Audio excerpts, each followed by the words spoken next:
বানাবো, খেজুর পাতার ছাউনি দিব, বাঁশের খুঁটির বেড়া দিয়ে মহাকালের ঘুম ঘুমাবো।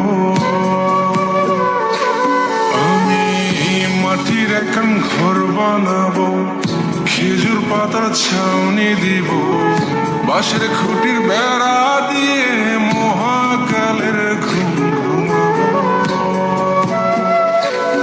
আরে সাদা কাপড় পয়রায় আমি গান গাইব আকাশ চুমি, ওপরেতে ঢুল পিটিয়ে আমার বিয়ের দাওয়াত দিব।